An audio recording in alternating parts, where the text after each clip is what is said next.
Well, good day there, subscribers, and welcome in. Today I'm going to share with you some of the biggest mistakes I made as a beginner in the stock market. The 5 biggest mistakes that I made in the stock market. Now, if you're a beginner in the stock market, you're kind of newer, you're in your first year, it's tough. I realize, it's tough when you're first kind of getting going because it's a whole new foreign language you're learning when you're starting to learn about stock market investing, right? All these terms are thrown around, all this stuff. You don't know what strategy is the right one to go after. There's a million different strategies, right? There's so many different companies. There's so many different things out there. It's difficult when you're first getting started. It takes some time, okay? So kind of what I want to share with you guys today is my 5 biggest mistakes I made my first 6 to 9 months kind of actually starting to invest, guys. So I hope you get a ton of value out of this. Now, first off, a lot of people always say to me, or not a lot of people, but there's always some people that say, why do you suggest young people to start investing in the stock market? If anything, they should just be in ETFs or index funds or something like that.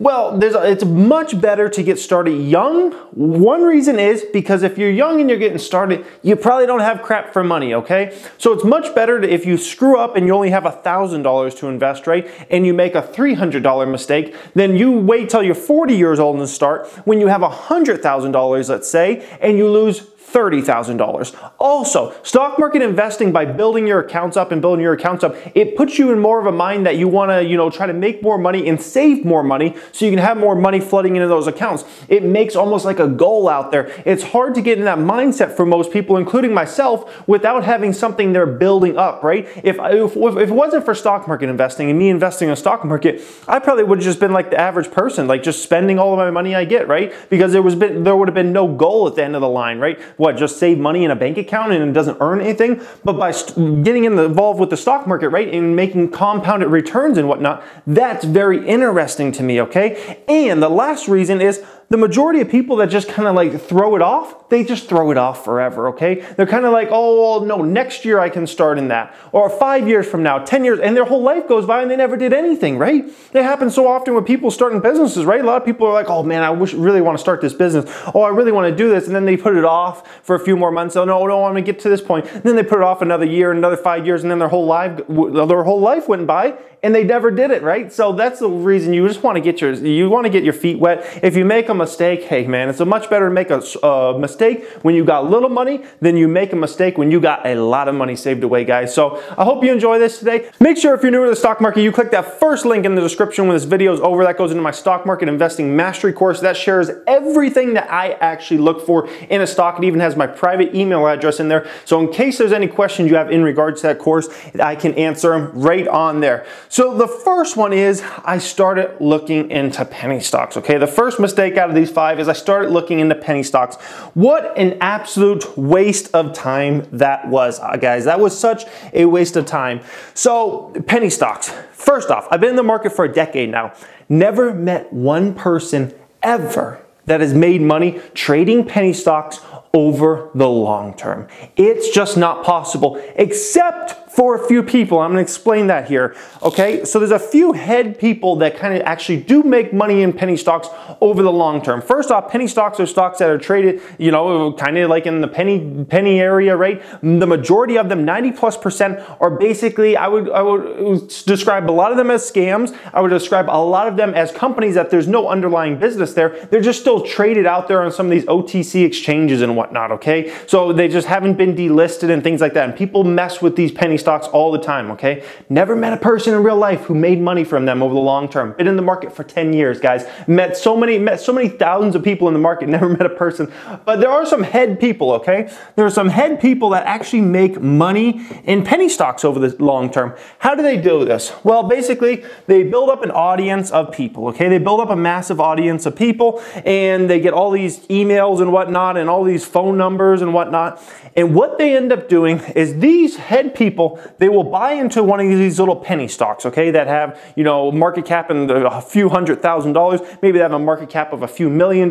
Super, super small companies, okay? The majority of companies I talk about on my channel have billions upon billions of dollars in market cap, okay? They're monster corporations, okay? These type of companies might have a few 100,000, might have $1 million. They're super small. There's usually almost no underlying business below there. There may be some spec thing or something, right? But basically, they'll go ahead and they'll buy into this stock, okay? They'll go ahead and buy into the stock over the course of weeks, maybe the course of months, all right? Then what they do is they go ahead and they put out like a newsletter or something. They say, hey, everybody go buy this stock. It's going to go up 50% tomorrow. Make sure you buy it in the open. Everybody goes out and buys that stock, and that stock shoots up. Meanwhile, this head person, they acquired all their shares over the course of a few weeks or a few months down here, right?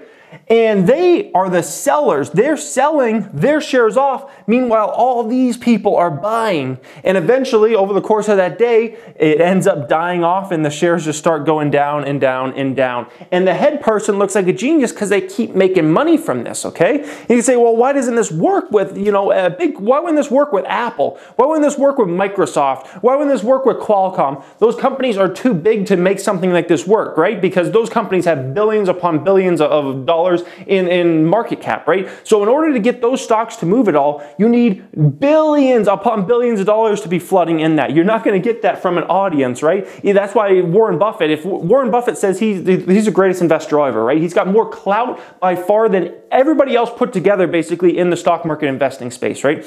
Warren Buffett comes out and says he bought a stock A, B, and C. That stock doesn't go up 20, 30, 40, 50% the next day, even though people know he's the greatest investor ever, right? Why? Because it takes so much money to come into a stock to even get it to go up 5% or 10%. It's just not realistic, guys. So even the guy with the most clout out there, he can't even get a stock to fly up like that. But when you're doing it with penny stocks, it's very, very easy because it just takes, well, $10,000 to come into it, maybe a few $100,000 to come into it, which you can easily build if you got a big base, right? And then this guy just keeps looking like a genius because the stock flew up real quick and he ended up making money. He's like, oh, look at, I made this money again. And it brings in even more people, guys. And it's just not the way to go at all.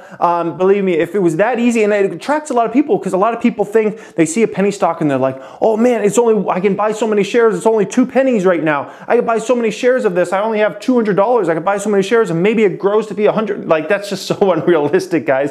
That's just not the way the game works, okay? That's just not the way the game works. But a lot of people are attracted by it, and it just seems so easy. Oh, this person just sends me an email or a text alert or whatever, and I could just put my money in this stock and it'll just make me all this money. Or I just look at this little technical graph and I say, oh, it went to this, it did this little thing right here. I need to buy in it, guys. It's just not possible to make money over the long term in penny stocks. In my opinion, unless you're that head guy. You're that head guy, you can just keep doing this, rinse and repeat over and over and over and over again. There's a reason there's been millions upon millions of people that have made money over the long term by long-term investing, okay? There's a reason there's no one ever that has made money over the long term trading penny stocks unless they happen to be that head guy, guys. Let's go into number 2. Second biggest mistake I would make as a stock market beginner is I had very little money, right? I had very little money getting started, just like most people when they're young. I was like 18, 19 years old when I started investing, right? Had hardly any money. I had like $300 to invest, okay?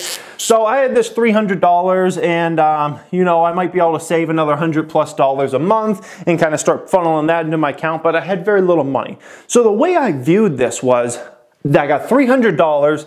How do I get rich from that $300? What stock can make me rich? I want to get rich from this $300. It's so unrealistic, guys. It is so ridiculously unrealistic. And what you'll end up doing, you'll end up making a lot more mistakes by kind of going after this, oh, let me become rich from a stock type thing. It's just not realistic, guys. Let me stick $300 in this and somehow it grows to be $3 million or something. It's not practical. It's not going to happen, okay? What I should have been focusing on is I got $300. Okay, first off, how do I get more money? I should have been focused more around income, right?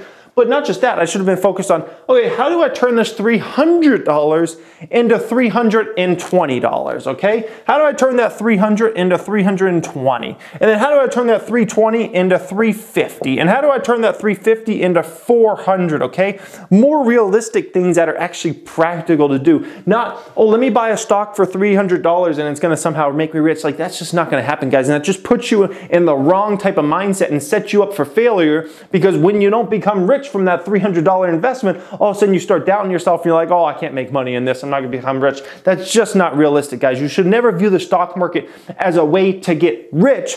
It's just a thing that can help you get rich. The same way real estate investing, a lot of those kind of things are, right? You should view it as this is gonna helping me get to be rich, right? It's not gonna make you rich in the end, okay? You need to get rich by making a big income, flooding that money into real estate investing or stock market investing, which I like to do, right? Or whatever your way of investing is, then that helps you get rich even richer, okay? So that's what you do there. Let's get into number 3. All right, the third mistake I would make is I did not put in the work necessary to be a successful investor. See, as with all things in life, if you want to be successful at something, you need to put in the work. I was not putting in the work my first 6-9 months on the stock market, right? My version of work at that particular time was, let me go read an article about a stock that somebody else wrote, and maybe I can get an idea of that stock, and you know, if they like it, maybe I can invest in it or something like that. If they pitched a good enough idea, then I should invest in that stock. Guys, that's a huge, massive mistake. You need to do the research work. You need to be reading the 10Ks. You need to be listening to the conference calls, okay? You need to be doing all that kind of stuff. You need to look at what their last quarterly numbers are. You need to do the research work necessary for you to become a good investor if that's something you aspire to do, right? Just by reading what somebody else wrote about it, that's a horrible decision. One, because you didn't do the work behind it, so you don't even know if those facts they're spewing are correct, right? Two, because guess what, guys? It's a huge mistake when you buy a stock because of what somebody else said, okay? Because when that stock starts to go down, all of a sudden you're gonna panic and probably sell, or how do you even know you're in the right stock or anything like that? Like, going off of someone else's judgment is the easiest way to lose money in this game. It's the easiest way, and I don't care how much you respect them. I don't care how much you look up to them. I look up to Warren Buffett as the, you know, the investing god, right? Warren Buffett goes buys a stock tomorrow. I'm not buying that stock, okay? Unless I happen to fully research that company and I love that company he bought. If that matches up, then I go buy it. But just because Warren Buffett bought the stock doesn't mean I'm gonna go buy the stock, guys. That's a huge mistake I see so many people making. They think, oh, this person over here said, let me buy this stock. I'm gonna go buy it. No, guys, that's the easiest way to lose money real quick. Mistake number 4 I would make in my first 6 to 9 months investing is I would look for dividends, okay? So dividends is basically money paid out to you as a shareholder, okay? And what I would look at is I would just look at whatever yield a stock was paying, okay? So I would just kind of like do a filter or something, you know, from whatever website I was using back then in 2008, 2009, and I would filter, you know, what's the biggest dividend yields out there. So I would look at them and I'd say, wow, look at this stock. It pays a 10% dividend yield. Wow, that's a huge dividend yield. And then I would look at some other stock and they would pay, you know, a 3%, and I'd be like, whoa, this 10% is way better than this 3%. Well, there's some things you got to understand about dividends, okay? There's a lot of companies that pay dividends, but the dividends they paid out in the past doesn't mean they're going to pay that out in the future, okay? Because some of these companies take out debt. They take out debt to go ahead and be able to funnel money to pay out that dividend. So they're actually taking out loans. They're actually making the business worse by taking out these loans just so they can feed money to those shareholders, okay? Just so they can keep those people interested in the stock and investing in the stock. It's a huge problem there, guys. How would you even learn something like this? Well, you look at their EPS. What's their EPS coming in the door? If this company has $1 of EPS, but they're paying out $1.50 in dividends, right? They're paying out $1.50 in dividends, but their earnings per share is only $1. You got a problem there. That means they're either taking money off that balance sheet to go ahead and pay out to you as a shareholder, or they're taking out debt. Either one's a bad story, guys. Either one's a bad story. You need to make sure you're in companies that pay dividends and can potentially pay them in the future because they have enough cash, because their EPS is much higher than what they pay, and all those type of things, guys. So just because you see, oh, this dividend yield is 10%, doesn't mean it's going to stay 10%. It might go down to 0, right? And also, if you're a long-term investor, like being in a company that's taking out debt and making those type of decisions, that's not the company I want to be involved with. A company that thinks that short term in nature, when I'm in the stock for probably next 2, 3, 4, 5 years, it's not a company I want to be involved with, guys. So number 4 is all about the dividends. Mistake number 5 I made my first 6 to 9 months in the stock market, and this was probably the biggest mistake I made, was I had no real strategy. I had no real strategy, guys. I didn't have a strategy. When you are doing anything in life, you need to be going in with a proven strategy, okay? Especially with investing. You can't just be winging it and doing whatever, okay? The majority of people I've seen lose money, okay, out there, never stick to a proven strategy. They're all over the place. They're like, oh, I want to be a long-term investor, but then you look at them and their stock goes down 5% and they sell it off, 3 months after they invested. And it's like, dude, why did you go ahead and sell that stock off right there? You just bought it. I thought you said you bought it for the next 5 years. Well, it went down 5%. I was afraid it was going to go down 10%. You're not sticking to it. Like, that's not a realistic investing strategy. A stock goes down 5% and you sell it and you're supposed to be a long-term investor, okay? If anything, you love that company, you should have been buying more. Well, I do really like that company, but I was just afraid it might keep going down. That's not a real strategy, okay, guys? That's not a real strategy that works over the long term. You need to have a proven strategy. Without a proven strategy that has worked for investor after investor, then you're just winging it. And that's what I was doing my first 6 to 9 months in the market. Like, I was just winging it. I was messing around with some super high yield stocks that who knows what was behind them, or if they had $1 billion in debt, or whatever happened there. I was doing things like I was just, this stock looks like they could potentially go up 10,000% because someone wrote an article about it, or whatever, guys. Like, those aren't real strategies, okay? If you're investing in the stock market, if you're doing anything, you're putting your money into something, you need to have a strategy behind it, and you need to stick to that strategy. You can't just be jumping all over the place and doing this thing and doing this thing. That's the easiest way to lose a lot of money over the long term, guys. So I hope this video helped a lot of you beginners out immensely. If there's any advanced investors, I would love to hear from any mistakes you guys might have made your first 6 months, 12 months in the market. I would love to hear from you guys, and so when everybody that's watching this video, because I can guarantee you there's going to be a lot of beginners in the stock market that watch this video over the next several months and several years. So any information you can kind of give out there will help everybody out. And as always, guys, thank you for watching and have a great day.